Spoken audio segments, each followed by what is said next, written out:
For the right price, I'll be your girlfriend. I'll even go home with you for Christmas. I was scrolling through an app called Plus One, trying to find someone to play the part when my roommate, Chloe Davis, dropped that bombshell out of nowhere. She casually flipped her hair back and struck a pose that was probably meant to be playful, but honestly, it just about stopped my heart. I stared at her, my brain struggling to catch up. Wait, you? Chloe must have overheard me on the phone with my mom, getting the all-too-familiar ultimatum. Either bring a girlfriend home for Christmas this year, or don't bother coming home at all. To be clear, Chloe is gorgeous. Like, out of a magazine gorgeous, with a personality to match. If you're into the intimidating, keep your distance type of woman. We've been living in the same apartment for almost a year, and I'd never even considered making a move. A guy like me, a regular 9-to-5er with more student debt than savings, doesn't get the girl who looks like she was created in a lab for the sole purpose of dating tech billionaires. It just wasn't in the cards. But just like that, Chloe Davis became my contract girlfriend. The terms were simple. 5 days, $400 a day. She'd come home with me to Maple Creek, Ohio, and play the part of my loving girlfriend to get my family off my back. Before we shook on it, though, she laid down the law. I have no problem pretending to be your girlfriend, she said, her tone all business. But holding hands is my absolute limit. You try anything else, and I'll make you regret it. My jaw almost hit the floor. She was okay with holding hands? Honestly, I hadn't even dared to hope for that much. I was about to say something, probably something stupid, when her phone buzzed. She glanced at the screen, a flicker of annoyance crossing her face. So, we have a deal, she said, not waiting for my reply before disappearing into her room to take the call. A minute later, she poked her head out. Hey, quick question. Is there any way you could pay me up front? I blinked. Yeah, I guess. It was obvious something was wrong, but I didn't push it. I just nodded. Sure, I can sell it to you right now. I didn't even hesitate. I sent the full $2,000. Chloe checked her phone. Got it, she said with a curt nod. Thanks. Before I could respond, she shut the door. I could hear her muffled voice through the wall. I'm sending you $2,000 now, and I'll figure out the rest. No, I'm not coming home for Christmas this year. Yeah, I know. It clicked then. She must have been in some kind of financial trouble. That's why she'd agreed to this crazy scheme. Later that night, our other two roommates, Ben and Lily, got home. They were a couple and had been stuck working overtime until today, the official start of their holiday break. They threw their stuff into suitcases and took off for the airport without even stopping for dinner. My Amtrak ticket was for the next morning. I was in the kitchen, about to boil some water for a packet of ramen, when Chloe emerged from her room. In a move that was completely out of character, she walked over and said, "Let me get that for you." The offer was so unexpected, I just stood there for a second. Seeing the exhausted look on her face, I shook my head. "No, it's fine. I've got it. Have you eaten? I can make you one too." She didn't answer, just gently pushed me out of the way. "I'll do it." This time, I didn't argue. I went back to my room to do a final check of my bags. A few minutes later, I heard her call from the living room, "It's ready." I walked out to find 2 steaming bowls of ramen on the small dining table.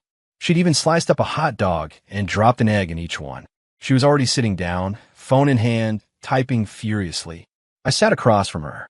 I couldn't hold back any longer. "Is everything okay?" I asked. She looked up, as if snapping out of trance. "Huh? Oh yeah, everything's fine. Let's eat." I let it drop. We weren't close enough for me to pry if she didn't want to talk. After we finished, Chloe started to say, "I'll clean up." I was already on my feet, taking both bowls to the sink. She watched me for a moment, then turned toward her room. "Is the ticket booked?" she asked from her doorway. I nodded. "Yep. Train leaves at 9:30 a.m. We should probably leave here by 7, just in case traffic is bad." "Okay," she said. "I'll set an alarm." The next morning, when I finally dragged myself out of bed, Chloe was already up and had made breakfast. "Morning," she said, seeing me. "Go get ready. We need to leave as soon as we're done eating." I mumbled an okay and headed for the bathroom. Watching her bustle around the table, a strange thought hit me. What if she was really my girlfriend? It would be nice. It was a fleeting, ridiculous fantasy. In the real world, I wouldn't even dare to dream it. After a quick breakfast, Chloe insisted on washing the dishes while I grabbed my luggage. When I came out, she was ready to go, holding only a single tote bag. I looked at her, confused. "That's all you're bringing?" "It's enough," she said. "Just a change of clothes and toiletries." I'm wearing my only coat. It's only for a few days. I didn't press it and called an Uber. The whole ride, she was glued to her phone, her thumb flying across the screen. I wanted to ask what was going on, but I kept my mouth shut. The pre-holiday traffic was, as predicted, a nightmare, and I could see the tension building in her face. I was used to it. The holiday travel rush was an annual tradition. By the time we got to Union Station, it was a sea of people. I grabbed my suitcase with one hand and my duffel bag with the other. "Stay close," I yelled over the noise. Chloe nodded, and then, to my complete shock, she slipped her arm through mine. My heart did a little jump. I looked at her, stunned. She just frowned. "What are you staring at?" "Let's go." "Right, yeah," I stammered, leading the way through the crowd. Every seat in the waiting area was taken, with people spilling out onto the floor. I pointed to my suitcase. "Here, you can sit on this." I stood beside her while she sat. She immediately pulled out her phone and started texting again, ignoring me completely. I took the opportunity to call my mom and let her know I was bringing the girlfriend home. My mom didn't believe me for a second. She demanded a video call as proof. After hanging up, I turned to Chloe. "Hey, my mom wants to video chat. To, prove you're real." I expected her to refuse, but she just shrugged. "Fine." Surprised, I immediately dialed my mom back on FaceTime. As soon as the call connected, I flipped the camera to Chloe. My mom's face appeared on the screen, her eyes wide. She was silent for a long moment. Chloe gave a practiced, charming wave. "Hi, Mrs. Miller." My mom finally found her voice. "Honey, are you really Liam's girlfriend?" Chloe seemed a little taken aback by the bluntness, but recovered quickly with a laugh. "Of course I am. Why would I lie about that?" "I don't know," my mom said, her voice laced with suspicion. "I see these videos on TikTok all the time about guys who hire fake girlfriends to take home for the holidays. You're not one of those, are you?" Chloe's smile tightened, just a fraction. "Of course not, Mrs. Miller." I felt a knot form in my stomach. I hadn't realized my mom was so up-to-date on internet trends.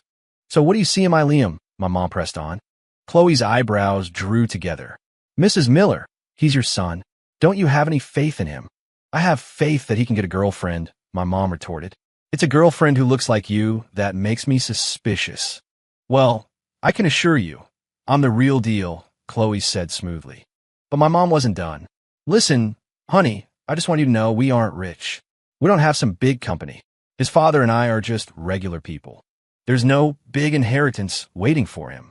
A few people sitting near us started to snicker. Mortified, I snatched the phone back and turned the camera on myself. "Mom, what are you doing?"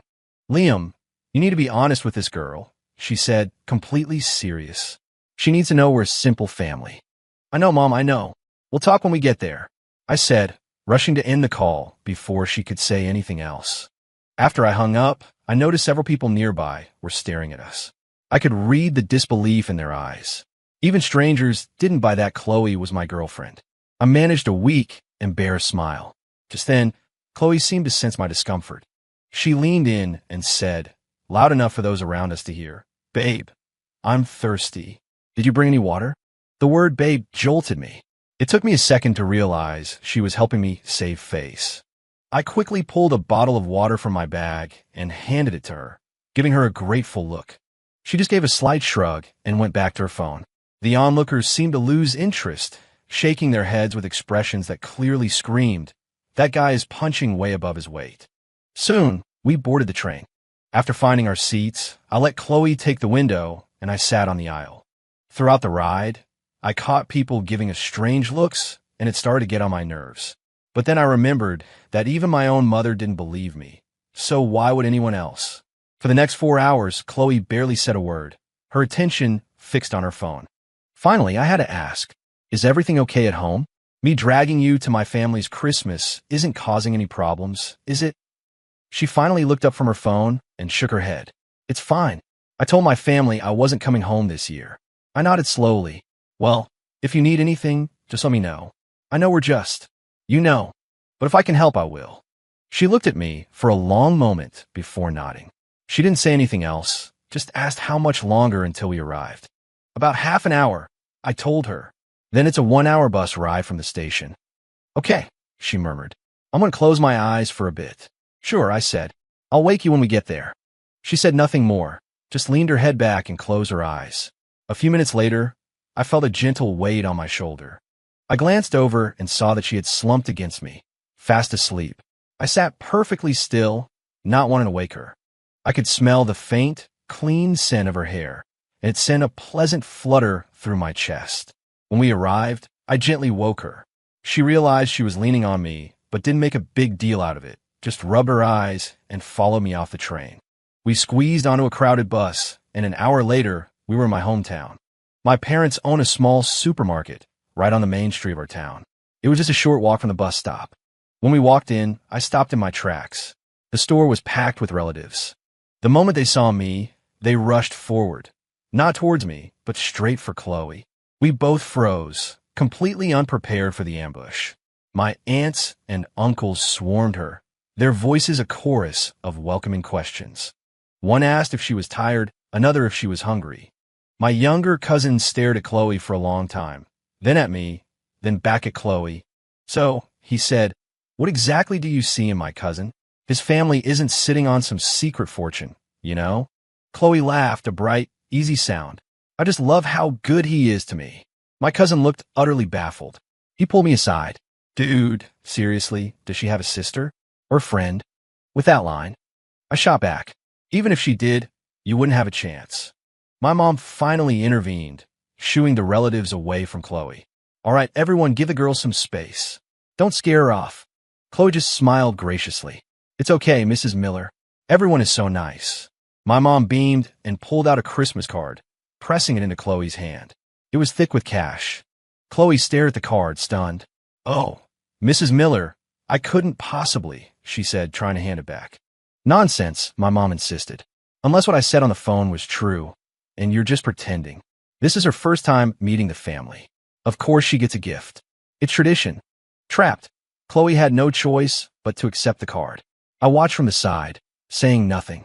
One by one, my other relatives came over and gave her cards of their own, each containing a crisp bill. She accepted them all with a polite smile. Next, I took her to see my grandma, who was instantly smitten. Not only did she give Chloe another card, but she also pressed a small, antique gold locket into her hand. "Dear, this was given to me by my mother-in-law," she said, her voice soft. "It's part of a pair. I gave the other one to Liam's mother. This one is for you." Chloe took it without protest, then spent the next 10 minutes charming my grandma, making her laugh.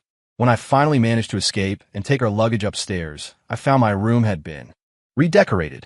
My mom had replaced my normal gray comforter with a bright red one, covered in festive holly. A cold sweat broke out on my skin.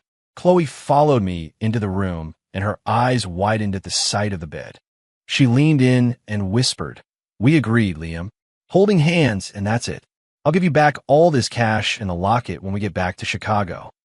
I couldn't say anything. My mom was still downstairs in the living room. Once the door was closed, I let out a breath. "Don't worry," I whispered back. "I'll sleep on the floor."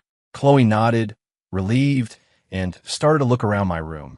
Her eyes landed on the wall above my desk, which was covered in Student of the Month certificates and honor roll awards. "Wow," she said, genuinely surprised. "I wouldn't have pegged you as a straight A student." I laughed. That was all in elementary school. It was all downhill after I hit middle school. Seeing how tired she looked, I said, "You should get some rest. I'll wake you up for dinner." She shook her head. "No, it wouldn't look right if I just went to sleep. I'll rest after dinner." I didn't argue. When we went back downstairs, Chloe was immediately pulled into another circle of relatives wanting to know her life story.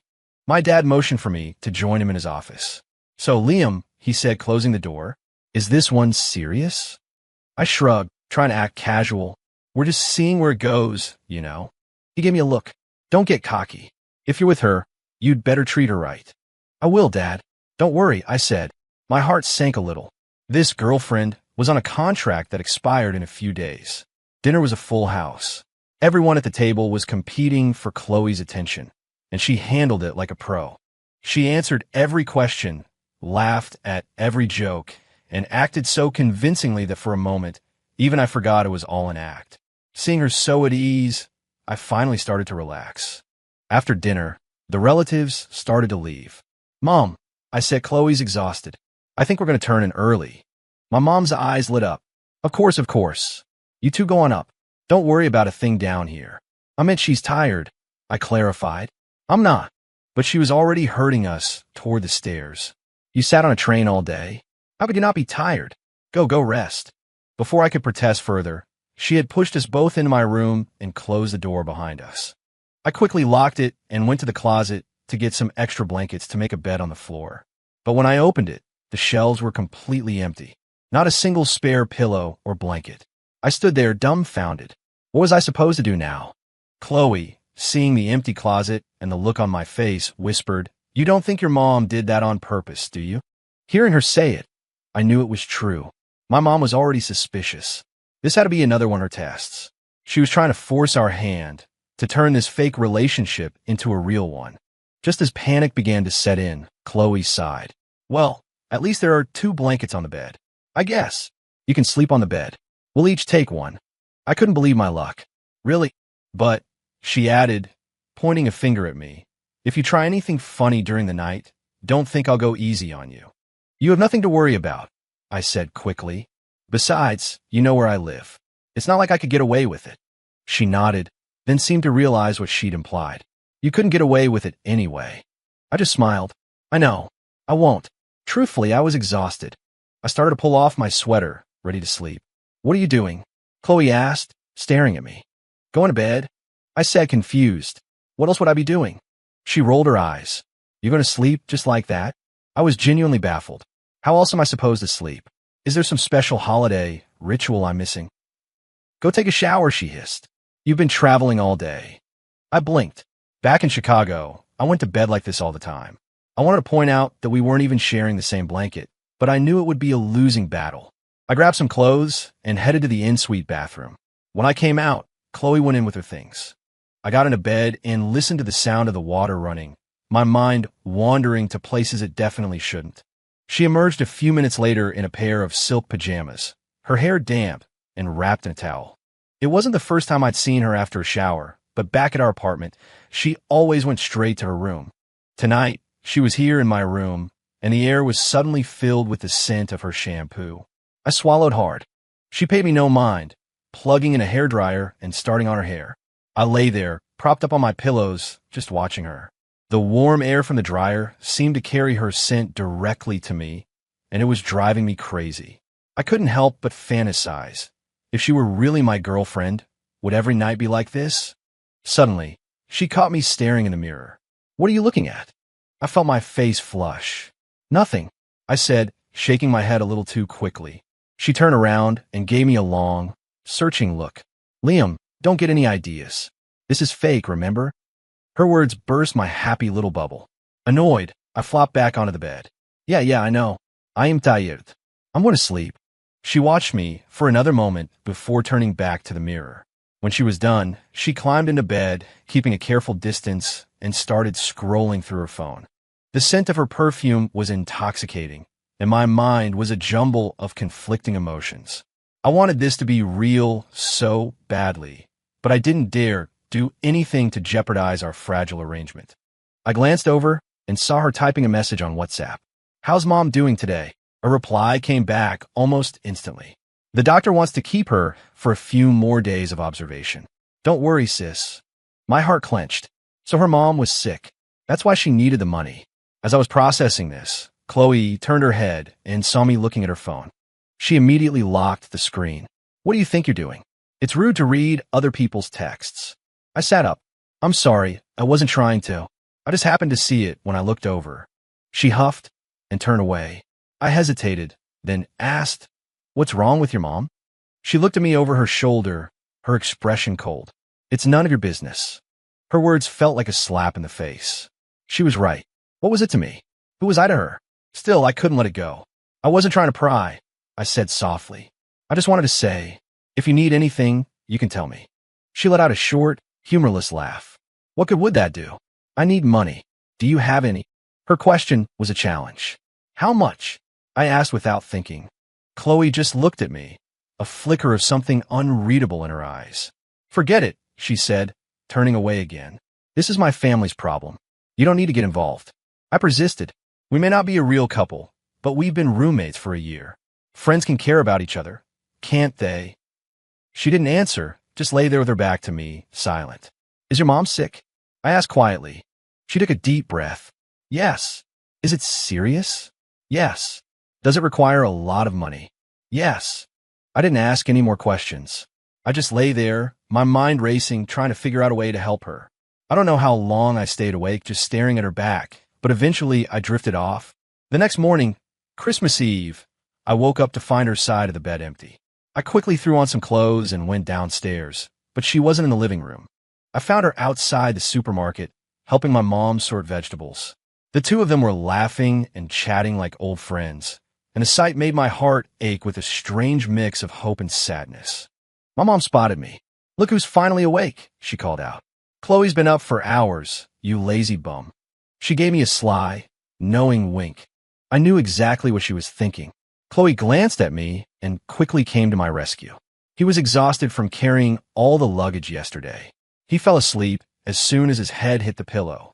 My mom's smile faltered, replaced by a look of clear disappointment. Oh, was all she said. Just then, my grandma called Chloe over. I seized the opportunity. Mom, I said in a low voice, I need to borrow some money. She frowned. Borrow money? On Christmas Eve? What for? It's for Chloe, I explained quickly. Her mom's really sick, and I think they need a lot of money for her medical bills. I want to help her. My mom was silent for a long time, her expression thoughtful. It wasn't her idea, I added hastily. She hasn't said a word to me about it. I saw a text by accident. She doesn't even know I'm asking. My mom looked me straight in the eye. Are you serious about this girl, Liam? What do you mean? Are you planning on marrying her? Does she want to marry you? A wave of panic washed over me, but I forced it down. Of course. Any relationship that isn't heading toward marriage is just a waste of time. That seemed to be the right answer. She nodded slowly. Okay, I don't have much, but I can give you $8,000. Don't even think about asking your father. And listen, you two aren't married yet. This is the most we can do, and it's a huge gesture of goodwill from our family. I couldn't believe it.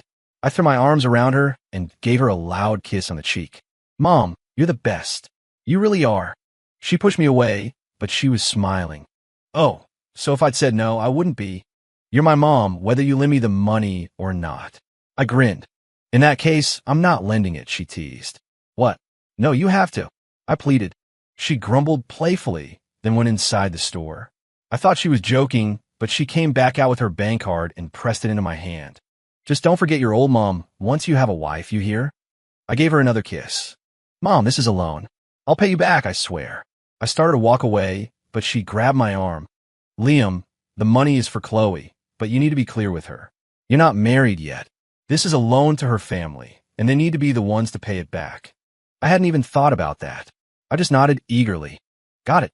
Her family pays it back. Understood. When Chloe came back from talking with my grandma, I pulled her aside and slipped the card into her hand. She looked down at it, then back at me, completely baffled. What's this? I gave her what I hoped was a reassuring smile. There's $8,000 on there. Use it for your mom's treatment. If it's not enough, we'll figure something out. She immediately tried to give it back. No, Liam, I can't take this. Her health is what's important right now. I insisted. Just think of it as a loan. You can pay me back whenever you can. She hesitated, clearly torn. I could see how much she needed it, but her pride was in the way. All right, you and I owe you, she said finally. I laughed. You don't need to do that. It's not like you're going to disappear. Tears welled up in her eyes. I could see how moved she was. We had just finished lunch when Chloe's phone rang. As she listened, the color drained from her face. My mom noticed immediately and asked what was wrong. Chloe hung up and turned to me, her voice trembling. I have to go home. Now. What happened? I asked. My mom, she said, her voice cracking. Her condition just got worse. My mom's face fell. She looked at me. Liam, you go with her. See if there's anything you can do to help. Chloe started to protest, but my mom was insistent. She pulled me aside and whispered, You have to go with her. Mom, are you afraid she's going to run off with the money? I whispered back. She shot me an irritated look. Do you really think that's what I care about right now? No. This is when her family needs to see you step up. This is your chance to prove you're a good future son-in-law. Now go. My head spun. Future son-in-law? I didn't dare tell my mom the truth now. I just nodded and went with Chloe. On the way to the bus station, she said again, You really don't have to come. If I don't, I reasoned. The whole story falls apart, right? She sighed, but didn't argue anymore. On the bus, she was constantly on the phone with her dad, getting updates and letting him know she was on her way. I learned that her mom had a chronic heart condition and had undergone bypass surgery a few days ago. She had been stable, but something had suddenly gone wrong. Thankfully, her hometown wasn't too far from mine. We arrived late that night and took a taxi straight to the hospital. We found her dad sitting alone in the hallway outside the operating room. He stood up as we approached and quickly explained the situation to Chloe. When he finished, he looked at me. "Chloe, who is this?" Chloe glanced at me, then back at her dad. "He's a friend." I won't lie, that stung. But what else could she say? We weren't really a couple. Just then, the doors to the operating room swung open, and her mom was wheeled out on a gurney. Chloe and her dad rushed over to the doctor. "She's lucky we caught it in time," the doctor said. "We've stabilized her for now, but you need to settle the bill for the surgery as soon as possible." "I'll go right now," Chloe said, clutching the bank card I'd given her. While she went to the billing office, her dad and I followed the gurney to the recovery room. Her mom was still unconscious from the anesthesia. Her dad looked at me. "You're her boyfriend, aren't you?" I was startled. "Oh no, sir, I'm not." He cut me off. "You must care about her a lot to come all this way with her on Christmas Eve." I didn't know what to say. Of course I care about her. How could anyone not? "Thank you," he said simply. "It's nothing," I mumbled, trying to comfort him. A few minutes later, Chloe came back. She looked worried. "I'm so sorry," she said to me. "There was more than $8,000 on that card. The bill was more than that. I overcharged it by about $1,200. "Don't worry about it," I said immediately. "The most important thing is that your mom is okay. We can figure out the money later." She gave me a look of profound gratitude. While Chloe and her dad went into the room to be with her mom, I stepped out into the hallway and called my own mother. I explained what had happened, including the overcharge on her card. I knew she'd see the transaction notification on her phone anyway. To my surprise, she wasn't upset at all. "Don't worry about the money," she said. "Saving a life is more important than anything else." "Thanks, Mom," I said, my voice thick with emotion. Later that night, Chloe's mom woke up. She was weak, but her eyes lit up when she saw Chloe. After a few minutes of quiet conversation between them, her mom's gaze fell on me.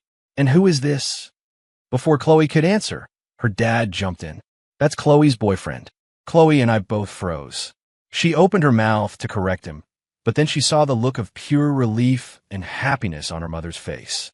"Oh," her mom said, a small smile forming. "That's wonderful." Chloe closed her mouth and just shot me a confused look. She didn't understand why her dad would say that. I didn't either at first, but I gave her dad a thankful glance. I found out later that he'd been standing nearby when I was on the phone with my mom. He'd overheard everything. In his mind, any man willing to spend that kind of money on his daughter had to be her boyfriend. For the next week, Chloe's mom remained in the hospital for observation. Chloe and I split our time between the hospital and her parents' house. I couldn't help with the big medical things, but I made myself useful running errands, getting food, and just being there for support. I called my boss and extended my holiday leave, waiting until her mom was finally discharged before I even thought about going back. Her parents were incredibly grateful. I often saw them whispering to each other while looking at me, and they would corner Chloe to talk whenever I wasn't around, which always left her blushing. The day before I was scheduled to return to Chicago, her parents took me aside. "Liam, we can't thank you enough for everything you've done," her dad said. "It was nothing, sir," I replied with a smile. "Ma'am, you just focus on getting better. That's the most important thing." Her dad insisted that Chloe take me out for a proper dinner before seeing me off at the bus station. At the restaurant, Chloe told me to order whatever I wanted. I just ordered a bowl of pasta. I wasn't that hungry. "Liam," she said, her voice serious. "Thank you. I don't know how else to say it, but I am so grateful for everything." I just shrugged. It's what anyone would have done. "I'm just glad your mom's okay." She looked down at her hands, then back up at me, like she wanted to say something but couldn't find the words. "What is it?" I asked. She shook her head. "Nothing. It's just, I have to stay here until my mom is fully recovered. It'll be a while before I can come back." "Of course," I said. "Family comes first. What I mean is," she continued, "I'll probably lose my job. It might take me a little longer to pay you back." I wanted so badly to say, Don't worry about it. I'll take care of you. But I didn't. In the past week, we had grown closer, and our relationship had shifted from a purely transactional one to a genuine friendship. I was afraid that if I said what I was really feeling, I would scare her off and lose even that. So instead, I just said, don't worry about the money. And if you need more, just let me know. She gave me a small, grateful nod, and we finished our meal in comfortable silence. After a day off, I was back at work in Chicago, but things felt different. I couldn't stop thinking about Chloe. Every time I came home from work and saw her dark, empty room, I felt a pang of loneliness. One night, my roommate Ben asked me, "Hey, is Chloe ever coming back? Rent's due soon. If she's not, we need to find someone else to split it with." "She's coming back," I said immediately. "I'll cover her share for now." Ben stared at me, his eyebrows raised. "You and her." I didn't explain. "She'll be back," was all I said. As long as the rent was paid, he didn't care. 3 weeks later, Chloe finally returned. She was thinner, but she looked well. The first thing she did was hand me back my mom's bank card. "The total came to $10,500, she said formally, plus the $2,000 you sent me before. So I owe you $12,500. I'm keeping a record." I took the card but shook my head. "Forget the first $2,000. That was your payment for the job. And don't worry about the rest. Pay me back when you can." "No," she insisted. "I didn't even last a full 5 days. I can't take that money." "But I was at your house for over a week," I countered with a grin. "And you were still technically my girlfriend. By my calculations, you worked overtime. I got a bargain." She looked at me, and a real, genuine smile spread across her face. "Thank you, Liam." "You know," I said, "you could just tell your parents the truth." She looked surprised. "Explain what?" "Us," I said. "Our relationship. They still think I'm your boyfriend." She raised an eyebrow. "And your parents still think I'm your girlfriend. In fact, your mom messages me on WhatsApp every other day." That was news to me. "What? My mom has your number." "She got it the first day we were there," Chloe said.